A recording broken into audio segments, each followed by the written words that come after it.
Bingo! FGS. OP!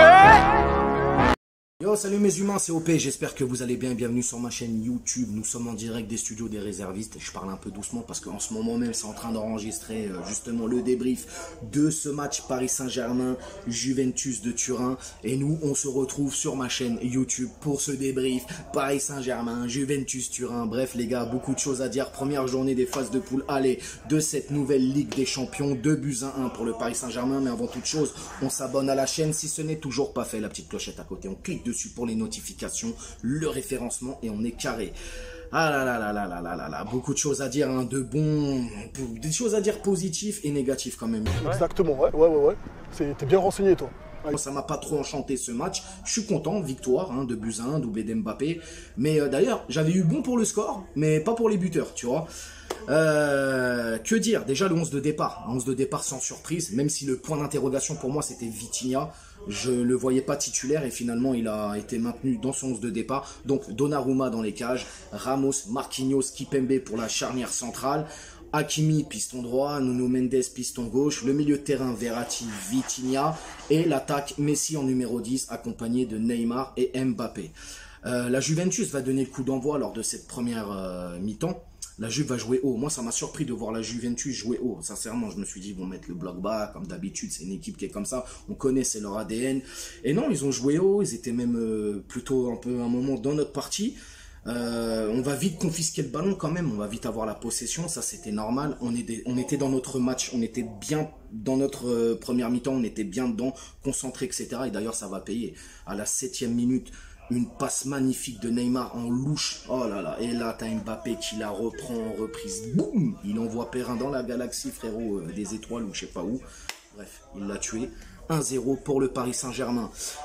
On va, nous, à un moment donné, subir une attaque turinoise avec une tête de Milik à bout portant que Donnarumma va sortir arrêt réflexe de fou malade. Miam miam la galette. Et heureusement qu'il était là parce que alors Donnarumma il a fait des choses un peu bizarres dans ce match, mais franchement là ce soir il était grave fort sur sa ligne.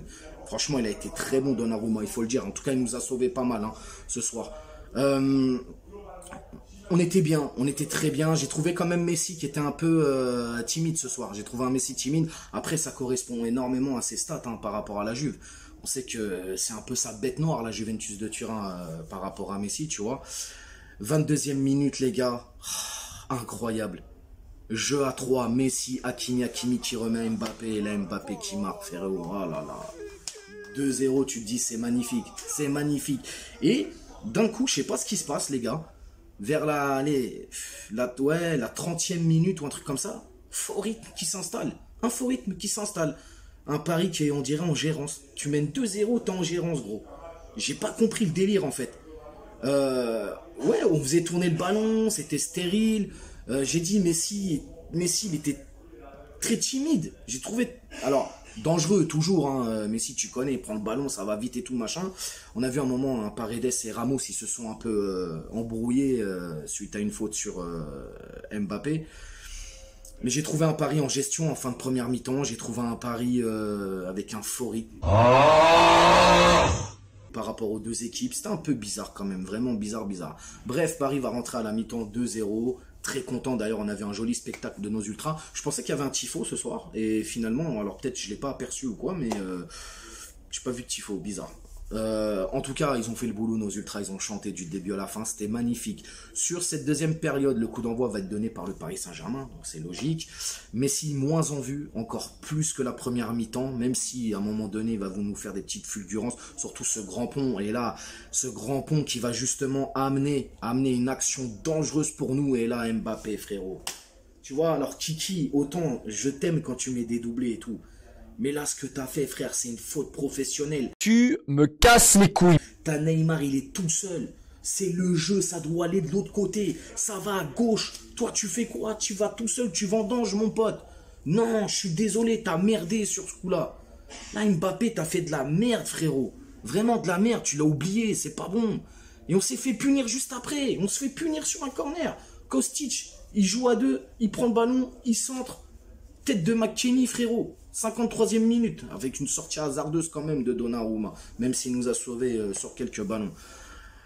2-1, voilà, 2-1, et puis à un moment donné, il faut le dire, hein, la deuxième mi-temps, pour moi, elle est clairement turinoise. Turin, ils nous ont privé de ballon pendant un bon moment. Ils nous ont mis en danger. Vlahovic, à un moment, il met une tête de fou, un réflexe de Donnarumma. On a subi énormément deuxième mi-temps. Sincèrement, c'est pas volé. Moi, la deuxième mi-temps, je la donne à Turin, les gars. Je la donne vraiment à la Juve. Mbappé qui rate, qui vendange, tu vois. Il peut te mettre un doublé en 20 minutes, frérot. Et puis derrière, il te vendange, mais des buts, mais tout fait, en fait. Et moi, je pense que le point culminant de ce match, c'est ça. C'est cette passe qu'il a pas eu le réflexe et la concentration de donner ce ballon à Neymar, parce que à 3-0 c'est plus le même match, gros, et Neymar il le met, ce but. Donc franchement, que dire, bon match. Je suis bien d'accord avec la grosse. Voilà, on a joué bien en première mi-temps, même si après un faux rythme s'est installé, pardon. Et sur cette deuxième mi-temps, c'était... Ouais, je suis mitigé. Deuxième mi-temps, je la donne plus à la Juventus Turin. Mais bon, je suis confiant, ça va monter en puissance, il n'y a pas de problème. Il y a eu des remplacements aussi lors de ce match. Hakimi qui a laissé sa place pour Mukiele. Mukiele catastrophique, frérot. Oh, poteau, faut se réveiller, ma gueule. T'es pas à Leipzig. Ça y est, faut remonter le niveau, là, cousin. Eh, réveille-toi, poteau. C'est les cités de France, Narvalo. Bref, Vitinha qui va laisser sa place à Danilo. Danilo, comme d'hab, hein, il rentre, c'est propre, y a pas de problème. Messi qui va sortir et qui va laisser sa place à Carlos Soler. Donc Carlos Soler qui va rentrer dans ce match, qui a même provoqué un coup franc à un moment donné. Mais bon, après on peut pas trop juger, hein, il est rentré sur quelques minutes. Et Verratti qui va sortir pour laisser sa place à Renato, les gars. Dans l'ensemble, comme je l'ai dit, match, je vais pas dire flamboyant, je vais pas dire moyen. Content du résultat, on a gagné, c'est le principal. Les tops et les flops, les gars. Donc dans mes tops, je vais mettre Vitinha, je vais mettre Mbappé, je vais mettre Neymar, je vais mettre Donnarumma et je vais mettre Verratti aussi. Beaucoup aimé Verratti. Ramos, je le mets pas, même s'il a fait un bon match. Et surtout Marquinhos, que j'attendais vraiment. Alors Marquinhos, il a été bon, même si sur 2-3 actions, il s'est fait un peu bouger.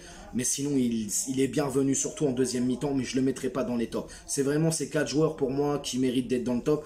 Et dans les flops, j'aurais pu mettre Messi, ça serait méchant. Mais par contre, je mets Mukiele, frérot. Ouais, Mukiele, je te mets. Parce que tu mérites, frère. Tu rentres, t'as ta chance. Et à un moment donné, je sais pas ce que tu nous fais dans la surface. Tu fais un dégagement bizarre. D'ailleurs, tu dégages rien du tout. Tu pues la merde. Le ballon, il retombe dans les pieds d'un Turinois. Non, frérot, faut se réveiller, là. Vraiment, Mukiele, faut se réveiller. Donc voilà, les gars, dites-moi ce que vous pensez justement de ce match. Dites-moi en commentaire. Je veux vraiment avoir vos avis, c'est très important. Je suis content, j'ai eu quand même bon sur le score de 1. Ça, c'est plutôt la satisfaction personnelle pour moi. Sinon, les gars, n'hésitez pas à vous abonner, partager, liker. On s'attrape aussi sur Instagram, je vous mets le lien ici en bas comme d'habitude. Et on se dit à demain pour une nouvelle vidéo. Ciao, prenez soin de vous.